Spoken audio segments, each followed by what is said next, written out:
அனைவருக்கும் வணக்கம். ஐயா ஆனைமுத்து அவர்களுடைய இந்த விழாவில் அவருடைய தனித்துவமான சில சிறப்புகளை பற்றி சில கருத்துக்களை நான் பகிர்ந்து கொள்ள வேண்டும் என்று. பெரியாரிய தொண்டர்களுக்கு எப்போதுமே ஒரு தனிச்சிறப்பு உண்டு. தன்னை முன்னிலைப்படுத்திக் கொள்ளாதவர்கள், பெரியாருடைய கொள்கையாகவும் வாழ்க்கையாகவும் ஏற்று வாழ்ந்து கொண்டிருக்கிறவர்கள், அந்த லட்சியத்திற்காக தங்களை அர்ப்பணித்துக் கொண்டிருக்கின்ற தலைவர்கள். ஊடக வெளிச்சங்கள் அவருக்கு கிடையாது, அவர்களுக்கு பொதுவாக இருப்பதில்லை. பத்திரிகை வெளிச்சங்களும் பொதுவாக இருப்பதில்லை. அரசியல் சார்பற்ற, தேர்தல் அரசியல் சார்பற்ற இயக்கங்களாக இருக்கிற காரணத்தினால் அவருடைய சிந்தனைகளை தவிர அவருடைய தனி நபர்களை பற்றிய வெளிச்சங்கள் எங்கும் வெளிவருவது இல்லை. ஆனாலும் வரலாற்று பக்கங்களில் பார்க்கின்ற போது இவர்கள் மிகப்பெரிய அழுத்தமான சாதனைகளை, புத்தகங்களை, அர்ப்பணிப்புகளை பதித்துவிட்டு சென்றிருக்கிறார்கள். அவர்களை நாம் கட்டாயம் நினைவு கூர்ந்துதான் ஆக வேண்டும். குறிப்பாக இன்றைய இளைய தலைமுறை கடந்த கால பெரியாரிஸ்டுகளுடைய உழைப்புகள், அர்ப்பணிப்புகள், அவர்கள் செய்த தியாகங்கள், இவைகளை எடுத்துச் சொல்ல வேண்டிய அவசியம் இன்றைக்கு எழுந்து இருக்கிறது. ஐயா ஆனைமுத்து அவர்கள் 96 ஆண்டு காலம் வாழ்ந்து இருக்கிறார்கள். 20-25 ஆண்டுகளில் பெரியார் இயக்கத்திற்கு வந்தவர். 3 காலகட்டங்களில் பெரியாரோடு அவர் பயணித்திருக்கிறார். ஒன்று பிரிட்டிஷ் இந்தியா காலகட்டம், அதற்கு பிறகு சுதந்திரம் பெற்றதற்கு பிறகு உருவான சுதந்திர ஆட்சி காங்கிரஸ் கட்சியினுடைய காலகட்டம், அதற்கு பிறகு மாநில கட்சிகள் உருவாகி மாநிலங்கள் ஆட்சியை பிடித்த காலகட்டம், அதற்கு பிறகு உலகமயமாக்கல் என்ற ஒரு கொள்கை வந்து இந்திய பொருளாதாரத்தை திருப்பி போட்ட ஒரு காலகட்டம். இந்த 4 காலகட்டத்திலும் அவருடைய பயணம் தொடர்ச்சியாக நடந்திருக்கிறது. இந்த காலகட்டத்திற்கு ஏற்ப பெரியாரின் கொள்கைகளை எப்படி அந்த காலகட்டத்திற்கு பொருத்தமாறு எடுத்து செல்வது, அதை கொண்டு செல்வது என்பதை பற்றிய ஒரு பார்வையும் புரிதலும் பெரியாருக்கும் இருந்தது, பெரியாரோடு பயணித்த அவருக்கும் இருந்தது. அவருடைய வரலாற்று குறிப்புகளில் ஒன்றை சொல்ல வேண்டும் என்று சொன்னால், மிக முக்கியத்துவமான ஒரு பணி 1974 அவர் வெளியிட்ட சிந்தனைகள் தொகுப்பு 3 தொகுப்புகள் தான். 1974 ஆண்டு அந்த தொகுப்புகள் வராத வரை பெரியாரை பற்றிய எந்த ஒரு தொகுப்பும் நூலும் வரலாற்றில் கிடையாது. நாங்கள் எங்கேயாவது பெரியாரை தேடி பிடிக்க வேண்டும் என்று சொன்னால், பெரியார் அங்கே பேசியிருக்கிறாரா, இங்கே பேசியிருக்கிறாரா, எங்கே இருக்கிறார், ஒன்றும் ஒரு இதே கிடையாது. முதலாக பெரியாரியருடைய ஒரு தொகுப்பு பணியை 3 வால்யூம்களாக கொண்டு வந்த பெருமைதான் ஒரு பிரேக். அதை வந்து பெரிய சாதனை. நான் விடுதலையில் பணியாற்றிக் கொண்டிருக்கிற போது பெரியாரை பற்றி ஒரு கருத்து வேண்டும் சொன்னால், விடுதலையில் எந்த வருஷம் இருக்கு, 54, 45, 38 அப்படிதான் தேடிட்டு இருந்தோம். இந்த தொகுப்பு வந்ததற்கு பிறகுதான் விடுதலையில பணியாற்றிய எங்களை போன்றவர்களுக்கு எந்த ஒரு தலைப்பாக இருந்தாலும் எடுத்து சொல்லி பெரியாரை உடனுக்கு சொன்ன ஒரு கம்ப்யூட்டர் மாதிரி அந்த ஒரு கருத்தாக வந்து சேர்ந்துச்சு. அதுக்கு ஒரு பெரிய டிமாண்ட் இருந்துச்சு. அன்றைக்கு வந்து கலைஞர் வந்து நூலகத்தெல்லாம் போட்டாரு, அது முடிஞ்சது. அதற்கு அப்புறம் இதை நீட்டித்து 20 தொகுதிகளாக அவர் அதை வெளியிட்டார், விடப்பட்ட தொகுதியாக வெளியிட்டார். இதுல ஒரு செய்தி என்ன சொல்லுன்னு சொன்னா, அந்த 3 தொகுதிகளுக்கு பிறகு பல ஆண்டு காலத்திற்கு பிறகுதான் 20 தொகுதி வந்துச்சு. அந்த 2வது தொகுப்பு 20 தொகுதியில வெளியேறப்ப, முதல் தொகுப்புல வந்து பெரியாருடைய வரலாறு, பெரியாருடைய தனித்துவம், தன்னுடைய வரலாறு, இந்த தொகுப்பு எப்படி தொகுக்கப்பட்டது என்பதை பற்றியான முயற்சிகள் என்பதை பற்றி ஒரு விரிவான ஒரு கட்டுரை. அதில் பெரியாரை பற்றிய ஒரு படப்பிடிப்பு எழுத்து. அவர் வந்து உலக தலைவர் பெரியார், மானுட தலைவர் பெரியார், பெரியாருடைய தனித்துவம் என்ன என்பதை பற்றி அந்த தொகுப்புகள் எழுந்த ஒரு கட்டுரைங்கிறது வந்து மிக மிக ஒரு முக்கியத்துவமான ஒரு கட்டுரை. பெரியார் வந்து அப்படியே ஒரு பிரமாதமான ஒரு பிக்சரைஸ் பண்ண ஒரு கட்டுரை. அதில் என்ன சொல்ல வரேன்னு சொன்னா, அந்த முதல் தொகுதிக்கு 2வது தொகுதி வரப்ப 2வது தொகுதியில் ஒரு முன்னுரை எழுதுறார் ஆனைமுத்து. என்ன எழுதுறான்னு சொன்னா, முதல் தொகுதியில் நான் இந்த தொகுப்பை தொகுத்த போது அதில் என்னென்ன தவறுகளை நான் செய்திருக்கிறேன் அப்படின்னு சொல்லி ஒரு பெரிய பட்டியலை போடுறார். நான் இந்த பேச்சை, இந்த ஊரில் பேசிய பேச்சில் பெரியாருடைய இந்த 2 வரிகளை நான் வெட்டிவிட்டேன், அது நான் தெரியாமல் செய்த தவறு.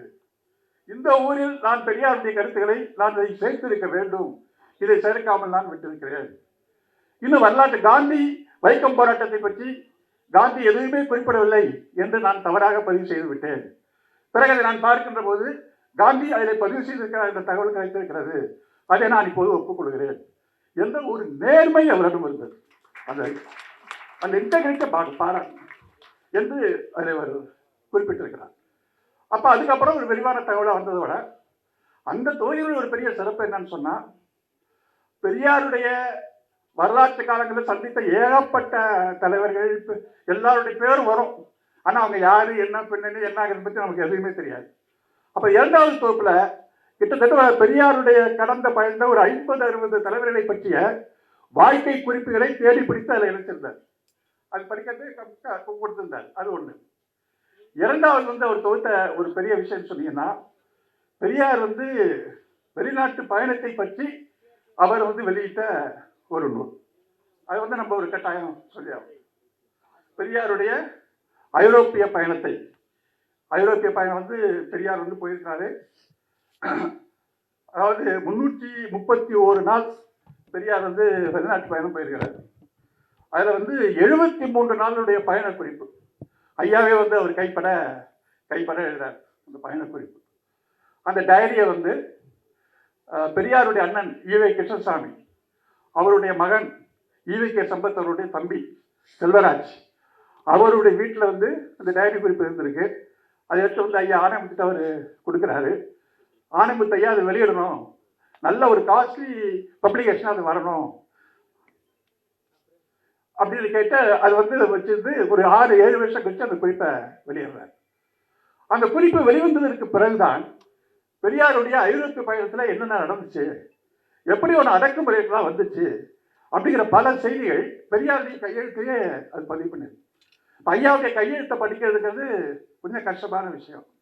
ஒரு பத்திரிகை இப்போ நியூஸ் பிரிண்ட் எடுத்தீங்கன்னா ஒரு பக்கத்தில் 10 5 லைன் 6 லைன் தான் எழுதுவார். அவ்வளோ பெரிய பெரிய எழுத்துலாம் எழுதுவார். அப்போ விடுதலையில் பெரியாருடைய கையெழுத்தை படிக்கிறது, நான் வேலை செய்கிறப்ப 2 பேர் தான் படிப்போம். ஒன்று கம்பாசிட்டர் ஒருத்தர் இருந்தார் ராதான்னு சொல்லி, அவர் படிப்பார். அடுத்து நான் தான் படிப்பேன். அவர் கடைசியில் இந்த ஒரு வருஷம் அந்த சமுதாய இழிவழிப்பு மாநாடு நடத்தப்பட்டப்ப 2 நாளைக்கு ஒரு கட்டுரை, பெரியார் கட்டுரை வந்துட்டே இருக்கும். அது ரொம்ப கடுமையான உணர்ச்சியை தோண்டிய ஒரு கட்டுரை, தனித்தமிழ்நாடை வலியுறுத்தி பேசிய ஒரு கட்டுரை. அதெல்லாம் எழுதிட்டு இருப்பார். அப்போ அந்த கையெழுத்தை அப்படியே போட்டு அதில் என்ன எழுதியிருக்காரு அப்படிங்கிறது இந்த டைரியில் பெரியார் ஸ்கிரிப்டோட பயன் பண்ணியிருக்காரு. அதில் பல விஷயங்கள் சொல்லப்பட்டிருக்கு. எப்படி அந்த நாட்டுக்கெல்லாம் போனார், எந்த நாட்டு என்ன நடந்துச்சு. சோவியத் ரஷ்யாவில் கிட்டத்தட்ட 3 மாதம் இருந்திருக்கிறார், அதிக பயணம். அங்கே ஸ்டாலினை பார்க்கறதுக்கு ஒப்புதல் கிடைச்சது. இவர் சோவியத் ரஷ்யாவுக்கு போகிறப்பயே இவருக்கு ஒரு அரசு மரியாதை அங்கே கொடுக்குறாங்க. அரசு மரியாதையோட இவங்க வரவேற்கிறாங்க. அரசு கெஸ்ட்டாக அவரை ட்ரீட் பண்ணுறாங்க. அரசு எல்லா செலவையும் கொடுக்குது. ஃபர்ஸ்ட் கிளாஸ் டிராவல் அப்படிங்கிற ஒரு முதல் வகுப்பு பயணத்துக்கான ஒரு தகுதியை கொடுத்து அவர் அங்கீகரிக்கிறாங்க. அங்கே போயிருக்கிறப்ப கலந்துக்கிறார், நிகழ்ச்சி எல்லாம் போகிறாரு, தொழிற்சாலாம் பார்க்குறாரு. மே தினத்தில் ஸ்டாலினோட கலந்துக்கிட்டு 32 மே தினத்தில் அவரோட கலந்துக்கிறாரு. ஸ்டாலினோடையும் பேசுகிறாரு. அடுத்து பேசிட்டு ஸ்டாலின் பெரியாருக்கு சந்திக்கிறதுக்கு ஒரு டேட் கொடுக்குறாரு. ஒரு 19ஆம் தேதி நினைக்கிறேன் ஒரு டேட் கொடுக்குறாரு. ஆனால் அதுக்கிடையில் பெரியாரோட கூட போனவங்க ராமநாதன், அவர் ஒரு கம்யூனிஸ்ட் தான், சுயமரியாதைக்கான கம்யூனிஸ்ட். இன்னொருத்தர் ராமன் ஒருத்தர் கூட போனார். அந்த ராமநாதன் என்ன பண்ணுறாருன்னா, அங்கே இருக்கிற டாஸ்கிஸ்ட், ஸ்டாலினுக்கு எதிர்ப்பாக இருக்கிற டாஸ்கிஸ்டுடைய குழுவோட சேர்ந்து ரகசியமாக போய் ஒரு பேச்சுவார்த்தை நடத்துறாரு. அது உளவுத்துறை மூலம் அவங்க கவர்மெண்ட்டுக்கு தெரிஞ்ச உடனே இவர் ஸ்டாலின் சந்திப்பு, அடுத்த 10 நாள் நடக்கிற ஸ்டாலின் சந்திப்புக்கு முன்னாடி அவசரமாக பெரியாரை நீங்கள் உடனே வெக்கேட் பண்ணுங்க, சோவியத் ரஷ்யாவில் இங்கே இருக்க முடியாது அப்படின்னு சொல்லி ஒரே நாளில் அங்கேருந்து வெளியேறாரு பெரியார். அது கூட போனவங்க செஞ்ச ஒரு குழப்பத்தினால ஏற்பட்ட ஒரு விஷயமா அது மாறி போயிடுது. அந்த ஸ்டாலினுடைய சந்திப்பும் இல்லாத ஒரு விஷயமா போக போகுது. நீங்கள் இன்னொரு விஷயமும் பார்க்கணும். அந்த காலத்தில் ஸ்டாலின் எப்படி பண்ணாங்கன்னா, ஒரு கான்சன்ட்ரேஷன் கேம்ப் பண்ணாரு, உள்நாட்டில் குழப்பம் பண்ணவங்களாம் வதை பண்ணாரு அப்படின்னு சொல்லி கம்யூனிஸ்ட் அகிலத்திலேயே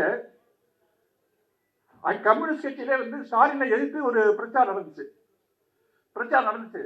ஆனால் அந்த காலகட்டத்தில் பெரியார் இயக்கம் என்ன ஒரு முடிவு எடுத்திருக்குன்னு சொன்னால், இது ஸ்டாலின் சொன்னதுதான் சரியான விஷயம். ஸ்டாலின் இல்லாமல் இப்படி ஒரு உறுதியான நடவடிக்கை எடுத்து இந்த எதிரிகளை ஒரு ஒழிக்காமல் இருந்தாச்சு அப்பயே சோசியலிஸ்ட் ஆட்சி போயிருக்கும் என்ற ஒரு நிலைப்பாட்டை அன்றைக்கு பெரியார் இயக்கம் எடுத்த காரணத்தினால்தான், அந்த நிலைப்பாட்டை கலைஞர்கள் ஏற்றுக்கொண்ட காரணத்தினால்தான் தன்னுடைய மகனுக்கு ஸ்டாலின் தெரிவிச்சிருக்காரு. சர்வதேசத்தில் ஒரு பார்வை இருந்திருக்கு இயக்கத்துக்கு, பெரிய இயக்கத்துக்கு இருந்திருக்கு. பல பேர் வந்து இன்னைக்கு இப்போ மேலே படியாக்கும் அவங்க ஸ்டாலின் பேர் வச்சுருக்காங்க. அப்போ அங்கேருந்து ஒரு வெளியேறாரு. அடுத்து லண்டனுக்கு போகிறாரு. லண்டனுக்கு போகிறப்ப லண்டன்லேயும் பெரியாருக்கு முழுமையாக உபதேசித்தது பொண்ணு சொன்னால் எல்லாம் கம்யூனிஸ்டுகள் தான், லெப்டிஸ்ட் தான். சக்கலத்வாலா என்று சொல்லப்படுகிற ஒரு பெரிய இடதுசாரி தொழிற்சங்க தலைவர் அவர் தான் வந்து பெரியாருக்கு வந்து ஃபுல்லாக அவருடைய பயணத்தில் இருக்காரு. அவருடைய பயணத்தை எல்லாமே சக்கலத்வாலா போயிட்டு இருக்காரு. ஒரு கம்யூனிஸ்டாக தான் அந்த கவர்மெண்ட்டு பார்க்குது. உளவுத்துறை வந்து தொடர்ச்சியாக பெரியார் வந்து ஃபாலோ பண்ணிட்டு இருக்கு. அப்போ பல கூட்டங்கள் நடந்துட்டு இருக்கிறப்ப, சக்கலத்வாலா கூட்டம் நடந்துட்டு இருக்கிறப்ப லண்டனில் வந்து ஒரு நிகழ்ச்சி நடக்குது. என்ன நிகழ்ச்சி அப்படின்னு சொன்னீங்கன்னா, அமெரிக்கா வந்து 8 பிளாக்குக்கு வந்து தூக்கு தண்டனை கொடுத்துட்றான். 8 இளைஞர்கள் தூக்கு தண்டனை கொடுத்துட்றான். என்னன்னா அவங்க வந்து பாலுறவு உண்மையில உள்ளாக்குனாங்க அப்படின்னு சொல்லி. அப்போ தூக்கு தண்டனைக்கு எதிர்ப்பாக ஒரு இயக்கம் உலகம் பூரா நடக்குது. அந்த தூக்கு தண்டனை எதிர்ப்புக்கான இயக்கம் லண்டன்லேயே நடக்குது. லண்டனில் நடக்கிற இயக்கத்துக்கு சக்கரத்வாலா அவர்களோட பெரியார் போய் அந்த தூக்கு தண்டனை இயக்கத்துக்கு தன்னுடைய சாலிடாரிட்டி சப்போர்ட்டை வந்து அங்கே காமிச்சிட்டு, அங்கே வந்து அந்த தூக்கு தண்டனை ஒரு தாய்க்கு வந்து 2 மகனுக்கு தூக்கு தண்டனை விதிக்கிறாங்க. அப்போ 2 மகனை தூக்கு கூட்டணியில் இருக்கின்ற ஒரு தாயும் அந்த நிகழ்ச்சிக்கு வந்திருக்கிறாங்க. அப்போ சொல்கிறப்ப அவங்களுக்கு நிதி திரட்டுறாங்க. நிதி திரட்டுறப்ப எல்லாம் பவுனாக கொடுக்குறாங்க. அப்போ பெரியார் என்ன பண்ணியிருக்காருன்னா, தன்னுடைய ஒரு சின்ன ஒரு வெள்ளி தகடு வாங்கிட்டு தான் கையில் இருக்கிற ஒரு ½ பவுன் கொடுத்து அந்த ஏலத்தில் பெரியார் எடுத்துக்கிறார். வெள்ளிக்கு மேலே தங்கத்தை வாங்கி ஏலத்தில் எடுத்து, ஏன்னா வெளிநாட்டுக்கு போகிறவங்களே காசெல்லாம் கையில் குறைச்சலாம் வச்சு தான் போவாங்க. அப்போ வெள்ளிக்கு வந்து தங்கத்தை கொடுத்து பெரியார் வந்து அந்த ஏலத்தை அவர் எடுத்து என்னுடைய தூக்கு தண்டனை எதிர்ப்பைங்கிறது ஒரு சாலிடாரிட்டியை வந்து இங்கே காமிச்சிருக்காரு. அப்போ காமிக்கிறப்ப அங்கேயும் உளவுத்துறை பெரிய நெருக்கடி உள்ளாடத்துக்கு போகிறோம். அதிலிருந்து பெரியார் அங்கேயும் உளவுத்துறை போட்டு அதை விட்டு வெளியேற மாதிரி நிலைமை தான் வந்து அங்கேயும் இருந்திருக்கு. அப்போ ஏதென்ஸ் நகரத்துக்கு போனீங்கன்னா அங்கேயும் வந்து கம்யூனிஸ்ட் சப்போர்ட் ஃபுல்லாக சப்போர்ட் இருக்குது. அவர் எல்லா விஷயத்தையும் நீங்கள் பார்க்குறீங்கன்னு சொன்னீங்கன்னா, பொதுவாக பார்த்தீங்கன்னா கம்யூனிஸ்ட் பொது உடைமை அப்படிங்கிற ஒரு அடையாளம் ஒன்று. பொது உடைமை அடையாளத்தை மீறி என்ன அடையாளம் சொல்லப்பட்டு சொன்னால், இந்தியாவிலேருந்து வந்திருக்கிற ஒரு எத்திஸ்ட், ஒரு நாத்திகவாதி இங்கேருந்து வந்திருக்கிறார். ரஷ்யாவிலையும் எத்திஸ்ட்ங்கிற தான் ரெகக்னைஸ் பண்ணுறாங்க. எல்லா நாட்டிலையும் வந்து ஒரு எத்திஸ்ட்ங்கிற தான் அவரை வந்து ரெகக்னைஸ் பண்ணுறாங்க. அப்போ இந்தியாவில் வந்து ஒரு எத்திஸ்ட்ங்கிற தான் அந்த ரெகக்னேஷன் நடந்திருக்கு. இப்போ எத்திசம் அப்படிங்கிறது ஒரு பெரிய பிரச்சனை இருக்குது. இப்போ 96 வயசு நம்முடைய ஆனந்த் அவர்கள் ஆசிரியருக்கு, அவருக்கும் 90 கடந்துட்டாரு. அப்புறம் நம்ம கலைஞர் நாட்டியர் அவரும் 90 கடந்துட்டாரு. அப்புறம் பேராட்சி 98, இந்த 98, 96 இதெல்லாம் கடந்து 100 வயசா நெருங்கிற அளவுக்கு வாழ்ந்தவங்களாம் யாருன்னு சொன்னால் கடவுளை மறுத்தவங்க தான் இருந்திருக்கிறாங்க. நான் வந்து காலையில் வந்து சாட்ஜிபிடியை போய் தேர்ந்தேன். சாட்ஜிபிட்டியில் போய் ஒரு கொஸ்டின் ஒன்று போட்டேன். மதவாதிகள் கடவுளை நம்புகிறவன் சின்ன வயசுல எத்தனை பேர் போயிட்டான்னு சொல்லி பார்த்தேன். அதில் பார்த்தீங்கன்னா ஒரு 50-60 பேர் வருது தமிழ்நாட்டில்.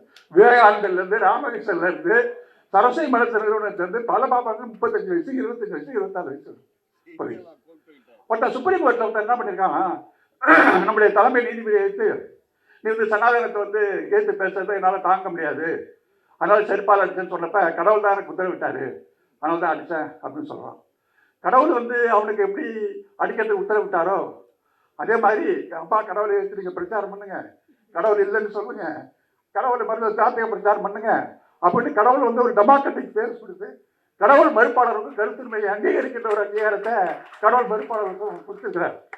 கடவுளை பற்றி நம்முடைய தலைமை நீதிபதி அப்படி ஒன்றும் சொல்லலை. ஏன்டா ஒரு சிவன் தலையை வந்து எவனோ உடைச்சிட்டாருன்னா அது ஏன்டா கோர்ட்டுக்கு வர, நீ போய் யுனெஸ்கோல போய் சொல்லு, இல்லாட்டி சிவன்கிட்ட போய் சொல்லு அப்படின்னு அவர் கேட்டுக்கிறார். அது ஒன்றும் தப்பு இல்லை. சிவன்கிட்ட போய் சொல்லுங்கிறது கடவுள் மறுப்பா, சொல்லுன்னு சொன்னது எதிர்த்தவன் தான் கடவுள் மறுப்பு. ஏன்டா என்ன போய் சிவன்கிட்ட போய் சொல்றேன்னு கேட்கறது தான் கடவுள் மறுப்பு. ஆக இப்படிப்பட்டதில் வந்து கடவுள் மறுப்பை தாங்கிட்டு இருக்கவங்கள கடவுள் மறுப்பு இல்லை என்று சொல்லி அவர்கள் வாழ்ந்து காட்டி இருக்கிறார்கள். கடவுள் மறுப்பை பேசுகிறவர்கள் இங்கே நம்ம இன்னொரு செய்தி நான் சொல்லணும். இப்போ இந்த சனாதன எதிர்ப்பு அவன் என்ன சொல்கிறான், சனாதனத்தை வந்து இப்படி ஏற்றி பேசுறது வந்து என்னால் தேசம் சகித்துக் கொள்ளாதுங்கிறான். நம்முடைய துணை முதலமைச்சர் அப்படிதான் சனாதனத்தை எடுத்து அவர் பேசினார், ஒழிக்கணும் அப்படின்னு சொன்னார். உடனே இங்கே சென்னை நீதிமன்றத்தில் வழக்கு போட்டாங்க.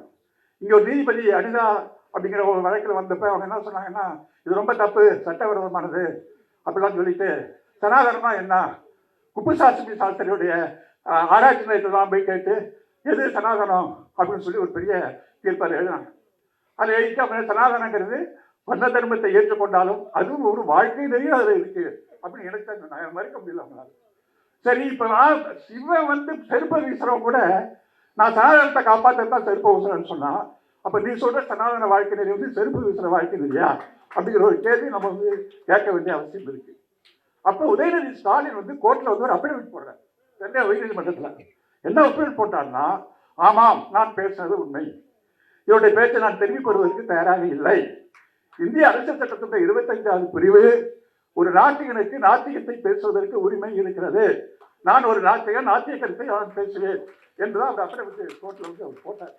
நீங்க ஐயா ராஜா இருக்காங்க, இன்னொரு சேகர்பாபு இருக்காரு, அதுதான் பெரிய விஷயம். தலாதர வேட்பாளர் பட்டியெல்லாம் கோர்ட்டு வந்து நம்ம சேகர்பாபையும் சேர்ந்திருக்கு.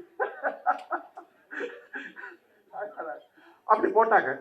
அதனால இந்த கடவுள் மறுப்பாளர்கள் அப்படின்னு சொன்னா, நீங்க கடவுளை வந்து வர்ணாசிரமத்துக்கு பயன்படுத்துறீங்க, சனாதன தர்மத்துக்கு நீங்க கடவுளை உங்களுக்கு பயன்படுத்துறீங்க, கடவுள் திருட்டுக்கும் கடவுளை பயன்படுத்துறீங்க, ஐயப்பன் கோயில நகை எல்லாம் திருட்டுனா அதுக்கும் போடுறீங்க, திருப்பதி கோயில 100 கோடி ரூபாய் ஊழாக்குறீங்க, அதுவும் கடவுளை பேசுறீங்க. கடவுள் மறுப்புக்காரங்களுக்கும் கடவுள் இருக்காங்க. ஆனா கடவுளுடைய அந்த ஜனநாயகத்தை எல்லாருக்கும் அந்த கடவுள் உரிமையை வழங்கியிருக்கிறாரு, அந்த கோட்பாட்டையாவது இந்த சனாதனவாதிகள் ஏற்றுக்கொள்ள வேண்டும் என்று கேட்டு ஐயா ஆணையத்தருடைய தொண்டை இளைய சமுதாயத்துக்கு எடுத்து சொல்ல என்று கூறி விடைபெறுகிறேன். நன்றி.